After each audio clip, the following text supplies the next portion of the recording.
Hola a todos, mi nombre es Melissa Ochoa y hoy pues vamos a hablar acerca de la fisiología del ciclo menstrual y vamos pues a encontrar que va a estar compuesto por varias partes entre las cuales vamos a encontrar el útero, los ovarios, la hipófisis, el hipotálamo. Primero vamos a hablar acerca del útero. Este pues va a medir de 7 a 8 centímetros de largo, de 5 centímetros de ancho y 3 centímetros de grosor. Este pues va a estar compuesto por el miometrio y el perimetrio, en donde vamos a encontrar que el miometrio pues va a estar compuesto por músculo liso y el perimetrio pues va a ser una capa serosa. El endometrio pues va a tener dos capas, entre las cuales pues va a estar la capa funcional, que esta pues va a representar los 2/3 superiores o superficiales y pues es la zona que va a proliferarse o se escama en cada ciclo menstrual si no existe pues un embarazo, y pues se va a dar lo que conocemos como menstruación y se va a dividir en una zona intermedia profunda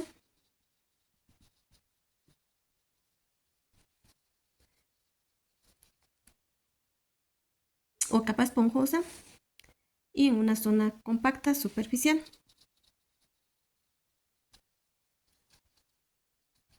Una zona compacta superficial o capa compacta. Además, pues está otra capa que es la capa basal y esta pues va a representar la región más profunda. Y pues esta no experimenta la proliferación menstrual, de forma que es importante esta capa para la función pues de la regeneración endometrial después de cada ciclo menstrual.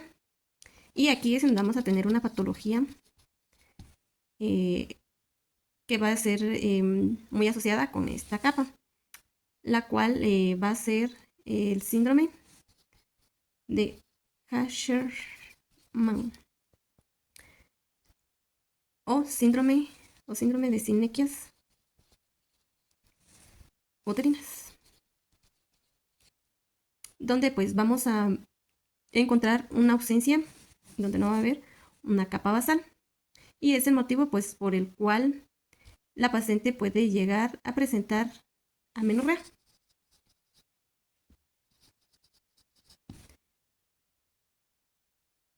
Y pues vamos a recordar que este síndrome pues se va a asociar a los degrados uterinos.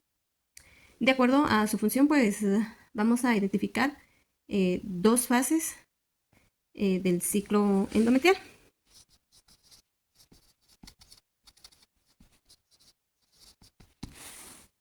entre las cuales vamos a encontrar la fase proliferativa. Esta pues es la que va a suceder antes de la ovulación y pues que va a ocasionar un crecimiento del componente granular del endometrio, el cual pues va a ser favorecido por el ambiente estrogénico. También vamos a tener una fase secretora. Esta pues normalmente va a ocurrir después de la ovulación, donde pues las glándulas endometriales van a alcanzar su maduración y esto es favorecido por la progesterona. Entonces pues surge la siguiente pregunta: ¿qué son los estrógenos?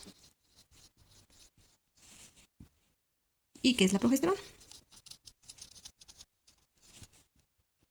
Para responder esto pues tenemos que ir al segundo componente que ya les había mencionado del ciclo menstrual, el cual es el ovario. Este va a tener un tamaño de 3.5 por 2 por 1 centímetro, por 1.5 centímetros. Y en las mujeres posmenopáusicas, pues su tamaño va a disminuir. Y tiene alrededor pues de 500.000 folículos primordiales en la pubertad. Pero solo 400 de estos van a llegar a ovular. Es un órgano con múltiples tejidos, por lo que va a ser muy propenso al desarrollo de tumores. Y debemos pues de recordar que el ciclo ovárico pues va a tener dos fases importantes, entre las cuales tenemos pues la fase folicular y la fase lútea. La fase folicular va a ser pues mediada por la hormona folículo estimulante, que pues va a ser producida por la hipófisis. El aumento de esta pues va a inducir al reclutamiento folicular a nivel ovárico, y la disminución pues va a inducir a que exista una pues selección del folículo dominante, que lo vamos a tener como aquel que tiene pues va a tener una mayor respuesta a la FSH. En el folículo dominante pues vamos a encontrar el folículo dominante. Vamos a encontrar dos estructuras importantes, lo cual va a ser la granulosa, que va a ser dependiente de la FSH, la folículo estimulante. Y lo más importante de ella es que tiene una enzima llamada aromatasa, que utiliza los andrógenos producidos por la teca para producir estrógenos.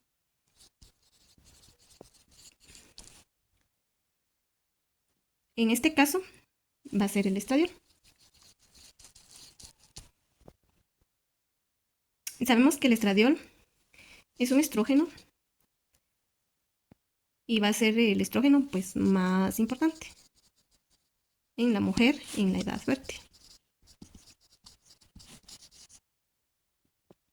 Y tiene una buena liberación bimodal, y pues va a tener un pico preovulatorio y un segundo pico en la fase lútea. Los niveles bajos o moderados pues van a inhibir la producción de la FSH, y los niveles altos promueven una liberación de la LH, que es la hormona luteinizante. Por eso su asociación preovulatoria con esta hormona. Y con la ovulación los estrógenos van a estimular el crecimiento y proliferación de los órganos sexuales. Debemos recordar que en la mujer fértil el principal estrógeno es el estradiol. En la mujer fértil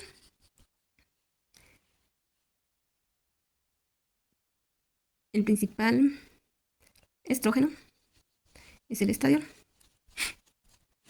En la postmenopáusica es la estrona, que es convertida a partir de los estrógenos por las aromatasas extraováricas, principalmente en el tejido adiposo y mamario. Y pues en las embarazadas va a ser el estriol, que va a ser sintetizado por la placenta y que representa un marcador del bienestar fetal. Un marcador del bienestar fetal. La segunda estructura de nuestro folículo estimulante va a ser la teca.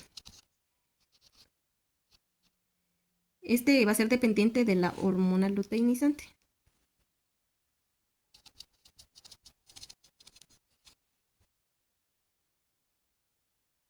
Y también producida por la hipófisis. Y pues se va a encargar de la producción de andrógenos, siendo el más importante de ellos la testosterona. Si existen niveles elevados de andrógenos, pues va a ocurrir una inhibición de la aromatosa, que esta a su vez pues produce una atresia folicular. Y esta pues va a ser la fisiopatología de muchos síndromes hiperandrogénicos que van a ocurrir. Entre la fase lútea y la fase folicular pues va a ocurrir la ovulación. Esto pues ocurre como consecuencia directa del pico de la LH y suele suceder entre el día 14 del ciclo, pero puede variar el pico del estradiol o de estrógenos, y esto pues va a inducir a la liberación de la LH. Y pues esta a su vez 10 horas después va a producir la ovulación. Mientras que en la fase lútea, que es la que ocurre después de la ovulación, va a ser una fase fija que va a durar entre 13 a 15 días. Pero esta, a diferencia de la fase folicular, que esta pues va a ser variable. En la fase lútea el folículo pues va a colapsar y se va a convertir en un cuerpo lúteo, y en este cuerpo lúteo o cuerpo amarillo se va a producir la progesterona y además estrógenos. La progesterona pues va a tener una secreción unimodal y va a ser pues producida por el cuerpo lúteo. Las funciones de ella pues va a ser preparar a las mamas para la lactancia, y también pues va a deprimir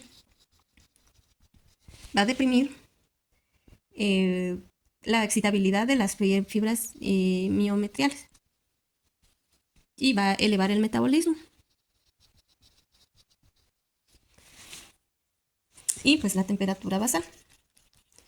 También pues va a aumentar la viscosidad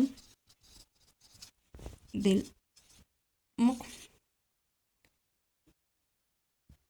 Por último, este aumento de estrógenos producido en la fase lútea va a inducir a la luteólisis o la destrucción del cuerpo lúteo, con la consecuente reducción de los niveles de progesterona, lo que va a inducir a su vez a la menstruación. Las dos hormonas que se encargan de manejar todo el sistema del ciclo genital femenino, como ya vimos, pues va a ser la hormona folículo estimulante y la hormona luteinizante. Ambas pues van a ser producidas por la hipófisis, por unas células llamadas gonadotropas. Se reconoce que los pulsos rápidos de la GnRH, que es una hormona producida en el hipotálamo, pues va a estimular la producción de la hormona luteinizante, mientras que los pulsos lentos van a estimular la producción de la FSH. Lentos y rápidos. Ahora pues hablaremos individualmente de cada una de ellas. Sabemos que la hormona folículo estimulante pues va a tener dos fases de liberación. La primera meseta pues que sucede en la fase proliferativa, que va a promover el crecimiento folicular y la selección del folículo dominante. Y en el segundo pico, que va a ocurrir justo antes de la ovulación, que va a promover el crecimiento de la capa granulosa, induciendo a la actividad de la aromatasa y aumentando el número de receptores de la FSH. La FSH pues va a ser inhibida por los estrógenos en un proceso de retroalimentación negativa. Y por la inhibina se va a sintetizar cuando existe un exceso de andrógenos, mientras que la hormona luteinizante pues solamente va a tener un pico que va a corresponder a la ovulación, y este pues es desencadenado por los estrógenos. Las funciones pues va a ser estimular el crecimiento de la teca, inducir la ovulación, porque sin la hormona luteinizante pues no hay ovulación, y pues favorecer la luteinización del folículo. Después de que ha ocurrido la ovulación, y la última estructura de la que vamos a hablar pues va a ser del hipotálamo. Esta estructura pues va a producir la hormona llamada GnRH, hormona liberadora de las gonadotropinas. Entonces pues vamos a recordar que tanto para la secreción de la FSH como la LH se requiere de una secreción pues pulsátil. Los pulsos rápidos pues son los que van a producir a la hormona luteinizante, y los pulsos lentos pues a la folículo estimulante. Y esto quiere decir que si nosotros tenemos una liberación continua, se va a inhibir la acción de estas dos hormonas. Esta situación es de utilidad en el tratamiento de ciertas enfermedades, como de la miomatosis uterina, la pubertad precoz, la endometriosis y la estimulación ovárica.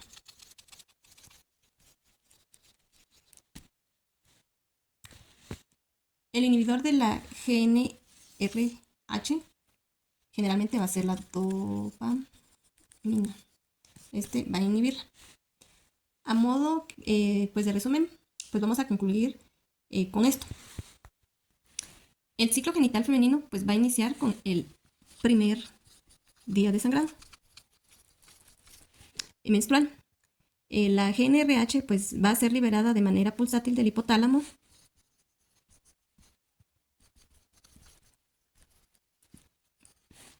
y estos pulsos lentos pues van a estimular a la FSH. Esta FSH pues va a estimular el crecimiento folicular.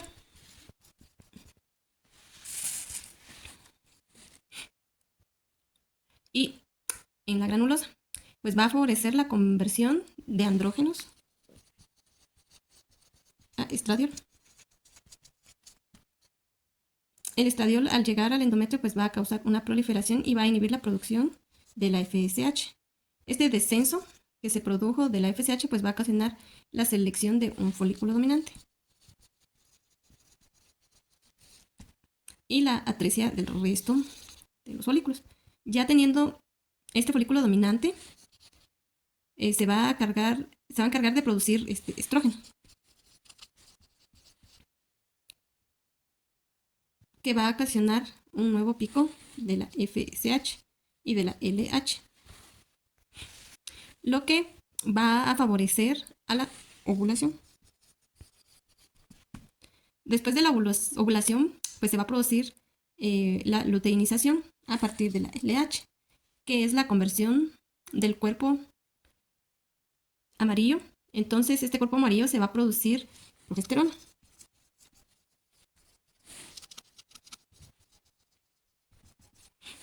Esta progesterona a nivel endometrial pues va a hacer que se convierta en endometrio secretor.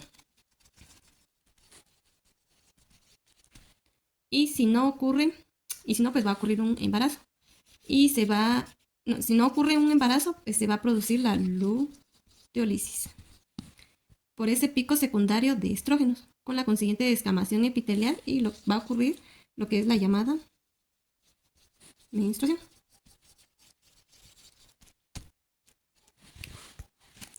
Muchas gracias. Espero de que sea de muy importante aporte este video.